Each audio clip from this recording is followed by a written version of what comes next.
Hello, this is Reverend Don Lewis coming to you from the beautiful metaverse and more specifically from beautiful Danville, Illinois. And this is Midday with Reverend Don. Welcome.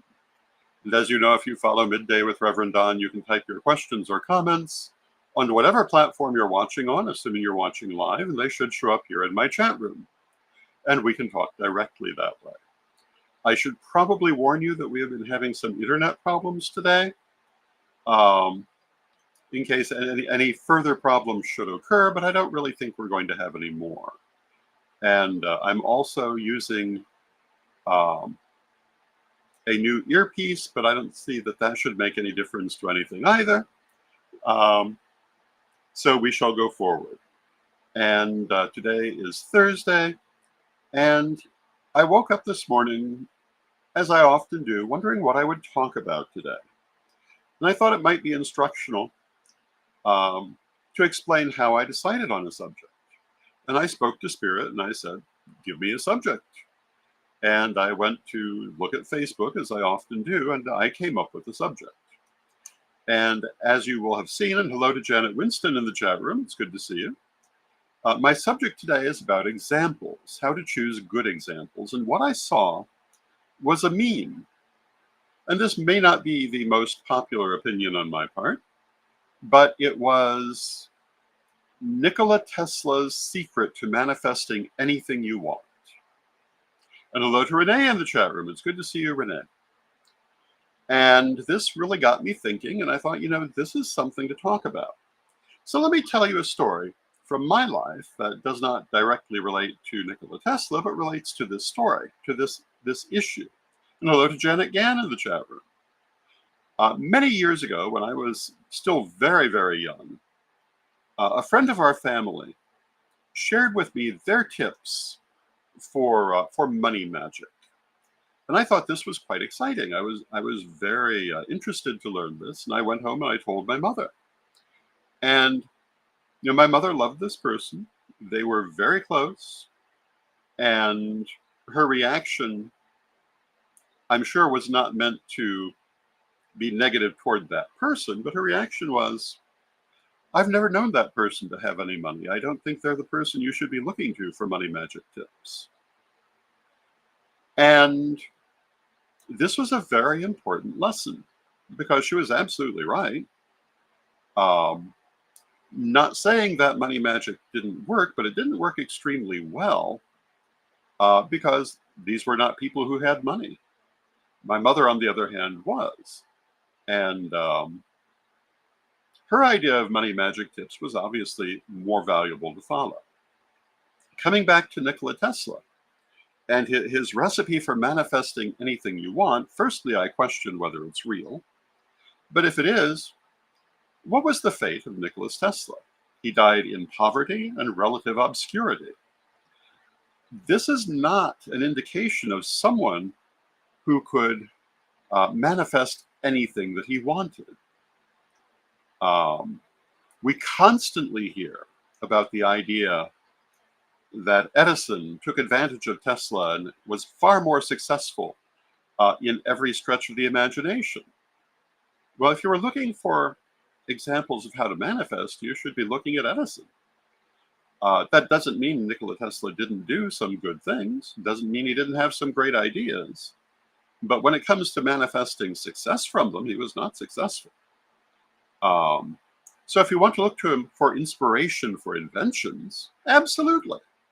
But would you look to him for material success, for manifestation of things on the material plane? I think you'd be rather foolish to do so. But this comes back to a subject that we've talked about numerous times in recent programs, and that is being willing. And I am not doing readings today, so I'm sorry, there are no reading questions. I only do that very rarely. But if you want a reading question, you can join Tarot Thursday this evening at 9 p.m. Eastern, 8 p.m. Central, and they'll be doing readings then. I am not, however, doing readings today. Nor do I know for sure when I might consider doing them again. For many years, I only read occasionally at charitable events. Now I am again reading professionally, but only occasionally. Mini questions online. But if you'd like to book a reading, you can do so through CorellianPublishing.com. You can book a reading with me. You can book a reading with Reverend Mary Hawk or Reverend Brian Ellicott, and they're all very capable of answering your questions. And hello to Daniel in the chat room. And now I do, as I say, still read, and I have regular clients, um, but that is on a professional basis. But getting back to what I was saying, this comes back, and part of what I was just saying comes back to reassessing the things we have made our minds up about. We always have to be willing to do that. A lot of people have decided that Nikola Tesla is one of their great heroes, and that's perfectly fine on those areas where he did great things. But to take from that the idea that he could manifest anything he wanted when he ended in such abysmal failure is a big jump. For me, for many years, I never thought I'd go back to reading. I eventually reconsidered that thought, and now I do. So these are things that illustrate why we need to be willing to reassess our assumptions, but also why we need to seek good examples. Most of the time, what I talk about on this program recently is leadership. And when you're seeking to take a leadership role, whether we're talking about leadership of your own life, because, not everybody is leading their own life, some are quietly being led, or leading an organization or a movement, along the way, you're going to look for role models. And in doing that, you should look for role models who were successful. I've talked a few times about who my role models were. And in terms of people that I knew, Olivia Robertson was a major role model. Pete Pathfinder Davis was a major role model. And Selena Fox was a major role model. All very successful people. Now, would I describe myself as having successfully applied all the things that I sought to learn from them? I don't know that I can make that decision. I think when it comes to assessing ourselves, other people have to do that. Overall, I feel that I've been quite successful in my leadership role. And this does kind of take us back to Nikola Tesla. So when I talk about him dying in poverty and obscurity, it may be that wealth was not one of his goals. That being well known was not one of his goals. But I don't know that I believe that to be the case. And at any rate, what I'm talking about is not whether he achieved his goals, but whether his recipes for manifestation are ones you want to follow. And I would say that if you choose to do so, make sure you're very clear how you're applying it. When it comes to assessing ourselves, I don't know that we can ever really do that. Sometimes I think that when it comes to assessing our works, we can do that successfully. Did we do what we set out to do? And I would say that by and large, I did. Did we do it as well as we could have? Well, I'm a great believer in that idea that you do the best you can. And had you known how to do better, you would have. So I would say that everyone does the best they could. Could better have been done? Well, I think that's always true. And hello to Steve Taylor in the chat room.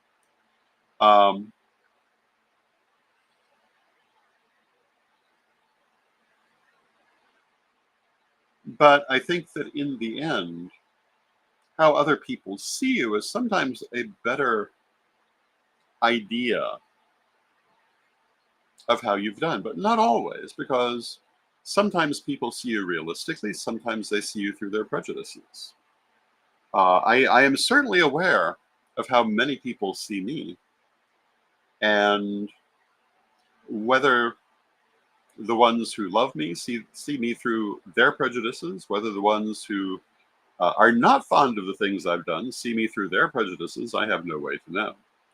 And in the end, I believe in what I believe was Eleanor Roosevelt, who said that whether you do it or whether you don't, nobody is going to be satisfied with you. So you should do the thing you think is right.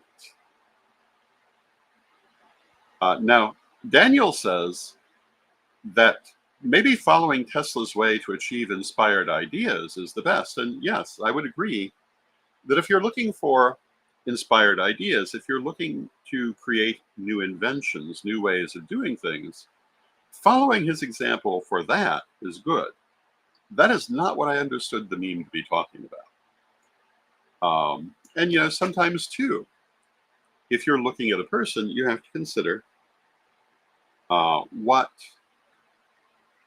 they set out to do and what they were and were not good at. And speaking of myself, if you were looking for a monetary example, I would be the worst person to follow. But that's partly because wealth was never one of my particular goals. I wanted to build my tradition. I wanted to teach. I wanted to pursue spiritual things. Making money was never one of my personal goals, except as it helped me to do that. Was that a good idea on my part? Not necessarily, but it is how I live my life. And I'm trying to reconsider that assumption as I go forward. And you'll see me doing far more work with ways of raising money than previously. But on the other hand, I always knew the importance of money. I just wasn't particularly worried about having a lot of it myself. So I've always been involved in various commercial things because nothing gets done without financial backing. And when you look in our pagan community at all the different events, none of them is happening, or at least no major event is happening without financial backing. Sometimes it's backing they get from the community. Sometimes it's one person who's just paying for it. But none of it is free. And above all things, I despise those people who think that everything should be free, because nothing is free. Nothing gets done without someone paying for it, either with cash, almost always with some cash, with time, and with work. These things don't just happen. And I think those people who want everything to be free are frankly just greedy and not particularly an ornament to our community and not helping it to move forward. And I am not in sympathy with that point of view. I think that we need, when looking at our community in particular, to think in terms of how we can support it if we want it to do anything. And I feel that I have spent many years supporting my community, and particularly my tradition, and done a great deal of both spending and work for those goals. And I never expected it to happen for free because I knew perfectly well it didn't. And I think those people who think otherwise just have no conception of how things work. And this again comes back to the need to reassess ideas. And Daniel says there's a joke that pagans might share their partner before paying 15 bucks for a workshop they wish to attend. I've never heard that joke, but I think that's probably true for some people. One of the stories I do tell comes from a famous author. And I heard her tell this story herself, and she was talking about being at a pagan festival. And there were many, I think it was the Pagan Spirit Festival, I won't swear to it, Pagan Spirit Gathering. And there was a particular vendor who had an athame that was very beautiful. It was set with various stones. It was very elegant, and it was $300. The author could not afford to buy this athame, but though they really would have liked to have done so. But they knew they could not afford it, and so they admired it and moved on. During this event, they were doing workshops, and a person came up to them and said, I'm your greatest fan. I love all your works. Um, I can't wait to one day be able to buy your new book, but I have no money. I'm on a fixed income," and a whole long sob story. And in the end, the author felt sorry for this person who was such a great fan and gave them the book for free. 3 days later, they saw this same person buy the $300 athame that the author herself could not afford. This speaks to the priorities that people set for themselves. And the author said from that day forward, she resolved she'd never give another person a free book because, of course, they weren't free to her. And if you don't know, when authors have books at these events, they didn't get them for free, except very occasionally. They might get a few free books when they first publish the book, but after that, they're paying for them. They're paying a slightly reduced rate so that they can sell them at cover price and have a profit, but it's not free. So the free book to the fan was not free to the author. It was basically, in essence, a cash gift to this person who turned out to have plenty of cash. Um, I am put in mind of another similar story about a temple that I used to go to, and there was a person in that temple who would often attend the coffee chats that were held. But they could never afford the coffee. They were too poor to buy coffee. So they would just sit there and talk. And another lady who was attending, who is in the chat room at this moment, decided that, it's just a cup of coffee. I'll buy the coffee for this guy because he's too poor to do it for himself. And I feel sorry for him. And so for several weeks, possibly several months, she started buying his coffee for him. And I want to say hello to Nikki Dodd in the chat room. It's good to see you, Nikki. And this went on, as I say, for probably several months, as I recall. And then one coffee social, he came back from the science fiction convention he had just attended, which had a ticket price of several $100s, and talked about all the great things he'd bought while he was there, making very clear that he had never not had enough money to buy coffee. It just was not something he cared to put his money into. And the lady who'd been buying the coffee observed this, and she ceased buying coffee for him. But a lot of pagans do not necessarily put their priorities in an order that helps their community. Then they wonder why there's not more in the community. The simple truth is, if you want a strong community, you must support it. And it's not all a matter of buying all the shiny things for yourself, because those things won't continue to be there if the community is not supported. The science fiction convention, where the coffee guys spent so much money, they were in no danger of not having another one because everybody was spending their money there. The coffee social eventually stopped because it wasn't getting enough support. And hello to Ed Carr in the chat room. It's good to see you, Ed.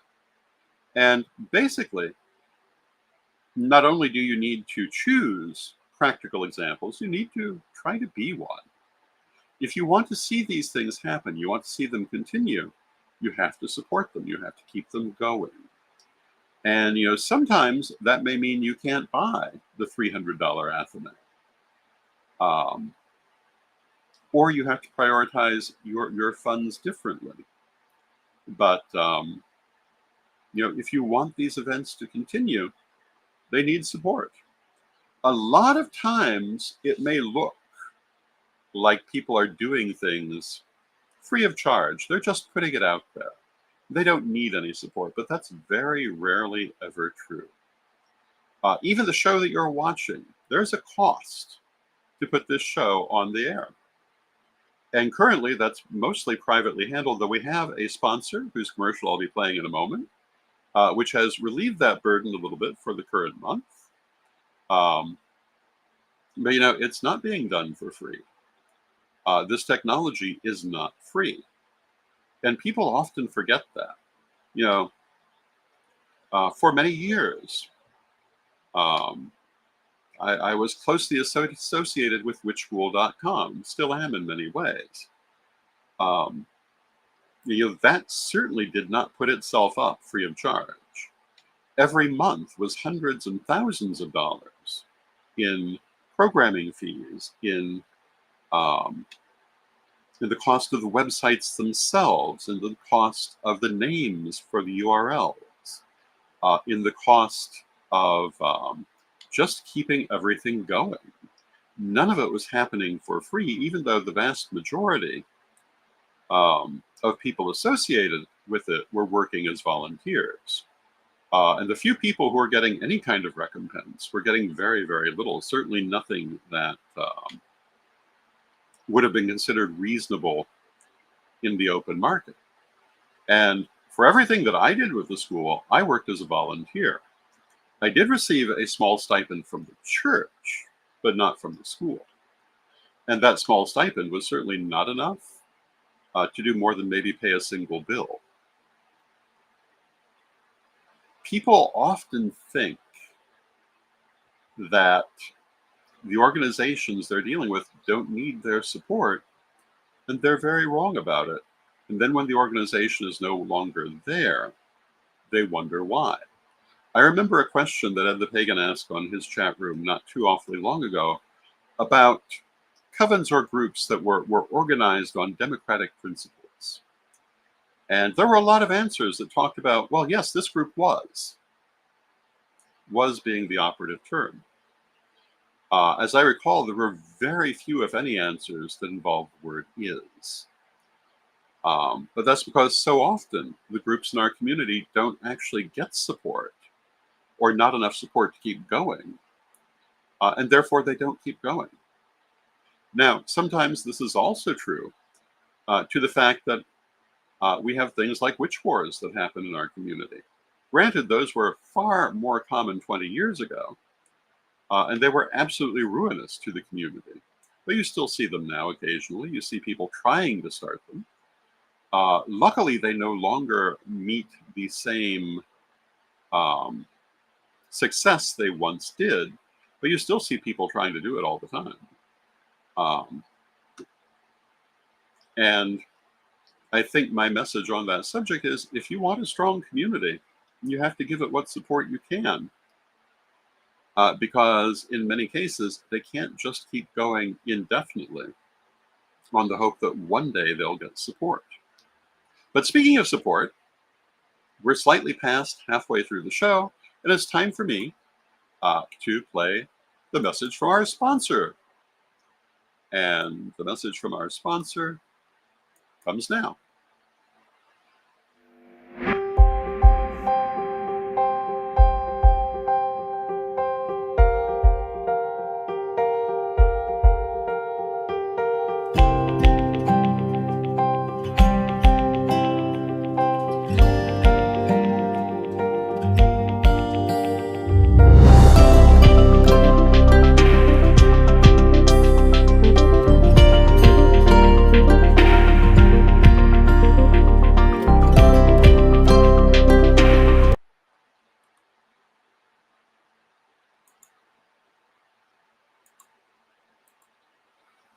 And speaking of sponsors, let's go to our other sponsor.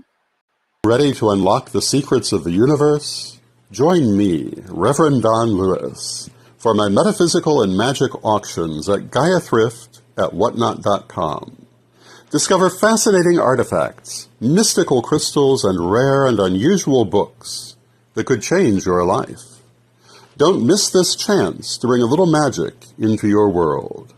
Rev Don's Metaphysical and Magic Auctions, where the extraordinary can become yours.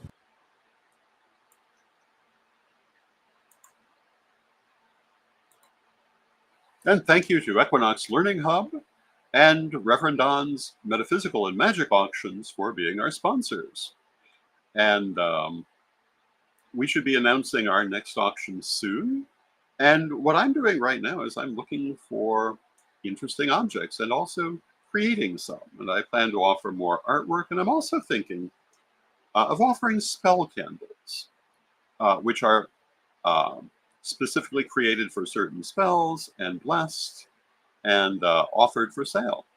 And I'm curious to know if people would be interested in that option. I've seen a number of metaphysical people doing it, and I thought I would give it a shot.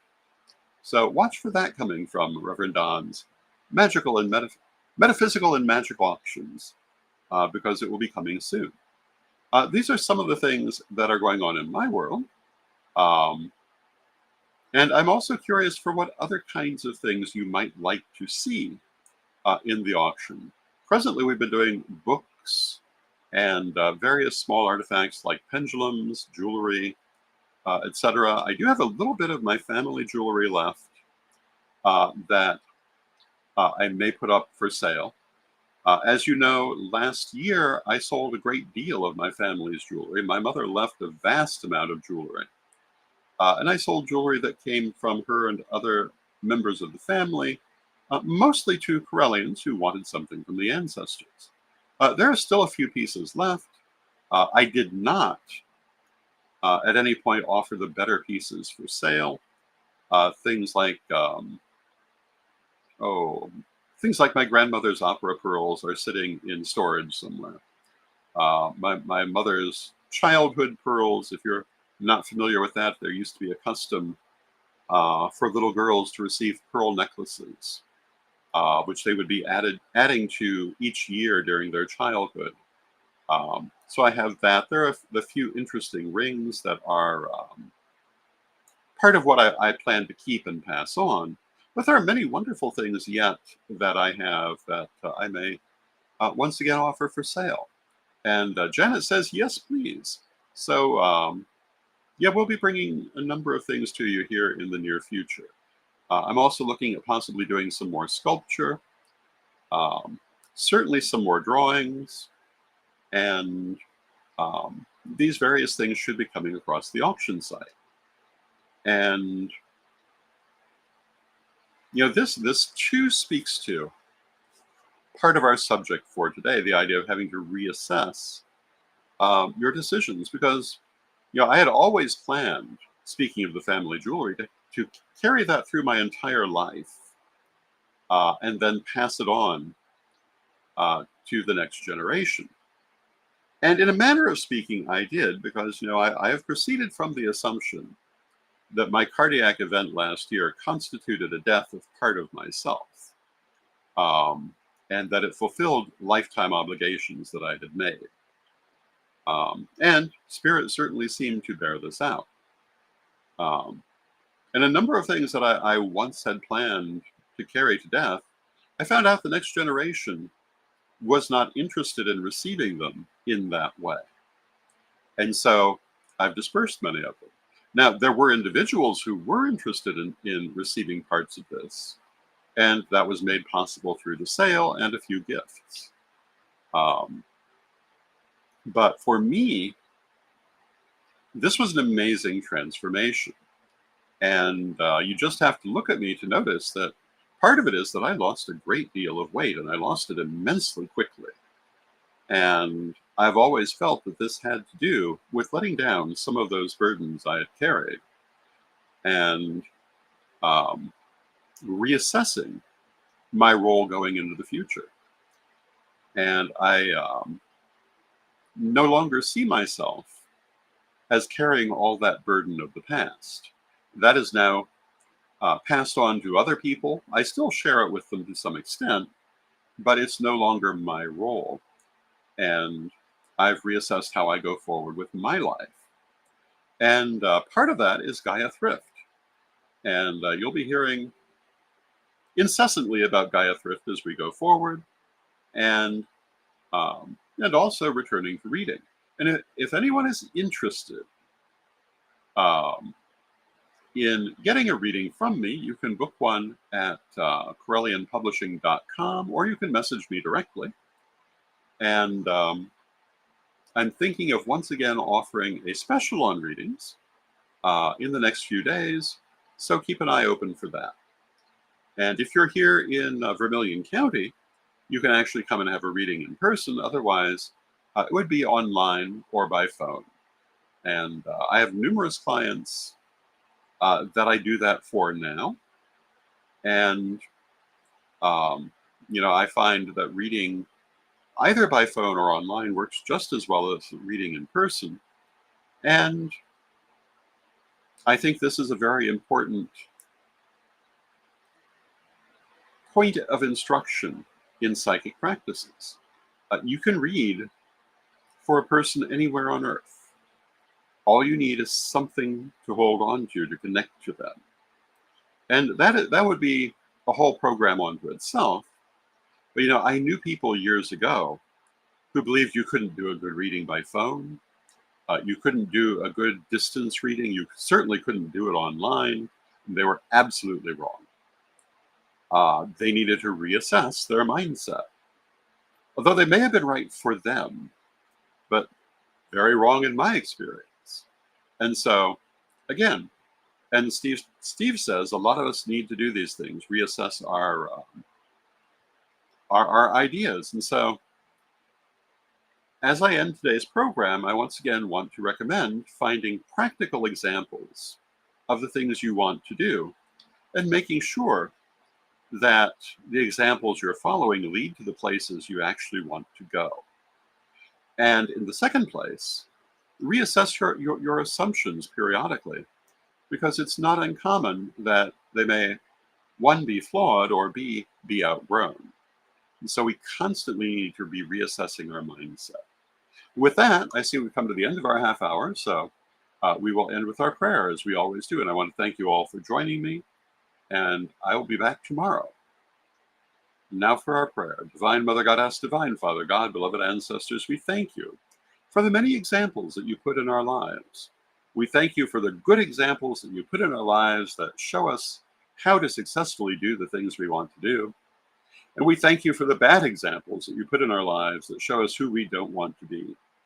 And we ask you to help us to keep our minds flexible and open so that we can constantly reassess our attitudes and our desires, to keep them current and to help us to get to those places we want to be at. Divine Mother Goddess, Divine Father God, beloved ancestors, we thank you with great love and thanks, and knowing you are always with us, from respect, we thank you for your presence, and may you be blessed now and always. And may you be blessed now and always.